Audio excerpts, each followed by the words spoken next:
好，咁咧就今日咧就係星期五，咁依家咧就做翻嗰個復盤先，咁就講上個禮拜講到關於一隻1645係啦，海立智能嗰度，咁上個禮拜講啦，咁咧就上個禮拜就禮拜四就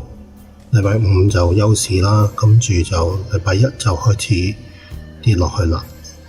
係啦，跟住就禮拜二、三都跌落去，跟住禮拜四咧，我咧就係啦，禮拜四呢個就係禮拜四嗰個日 K 放大咗啦，咁就係分鐘計嘅。咁咧我就開市嘅時候咧就排2個4毫8，咁就買入咗啦。咁但係佢就升，咁就升咗大概5%咧。咁我就走咗2個6毫1走，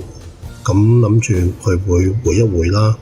咁但係就未到我個目標個價位，咁所以回唔到。咁我就中間就入唔翻去啦，即係445就入唔翻去，係啦，因為我排咗2個半再入，但係就去唔到，係啦，咁唔緊要嘅，咁但係嗰個方向都繼續係暫時都係向好啦。咁今日咧我就想同大家講另一個，咁就係9633係啦，農夫山泉。咁呢排你見嗰個恆指嗰個都係走弱勢啦，恆指連跌嘅2、3、4、5、6、7、8、9日9個交易日連續下跌，咁所以咧我哋就睇個農夫山泉啦，咁佢就基本上就跑贏恆指嘅，咁佢就喺平均線佢都係 keep 住依家上返去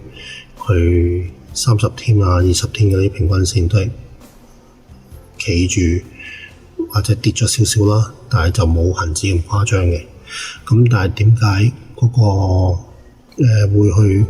考慮佢咧？因為除咗佢整體嗰個趨勢都係，你見恆指由禮拜一開始都係走下坡，佢就一路係向上調嘅，係啦。咁同埋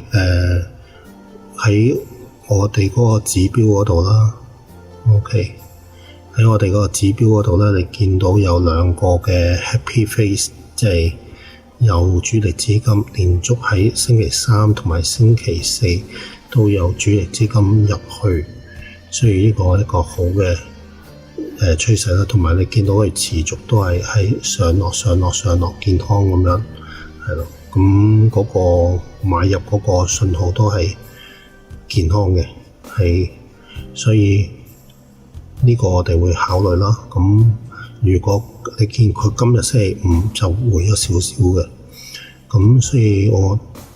暫時個目標，如果佢回到大概41個半左右啦，係啊，有機會嘅，咁我哋會考慮啦。咁所以同埋另一個考慮嘅情況，因為佢係我哋睇翻年 K 啦，一般般啦，咁佢就係上年就上嘅，今年就落翻啲，就未突破到最高嗰度，係咯，年 K 係咯。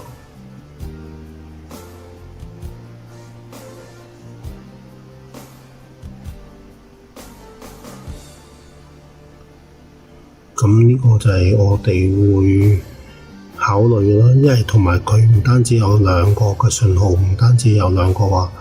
係主力資金買入嘅信號，同埋喺之前已經有包括喺6月10號有一個建倉嘅信號，同埋喺6月23號都有一個建倉嘅信號，而中間咧佢就冇主力資金流走嘅嘅情況，係啦。咁呢個佢雖然跌咗落嚟啦，咁我哋見到呢個係一個安全嘅信號啦，係啦，即係唔係主力資金去走嘅，係啦。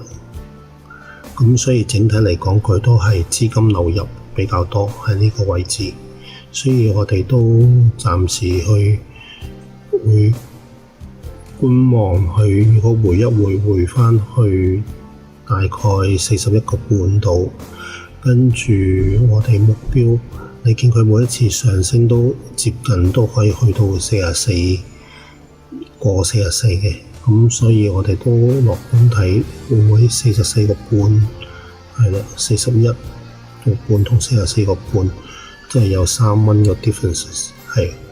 所以呢個就係呢個禮拜我哋睇嘅部分啦。咁當然啦，都要有止蝕啦去睇翻。咁如果佢因為依家嗰個波幅比較大，恆指，咁我哋嗰個止蝕如果大概去做到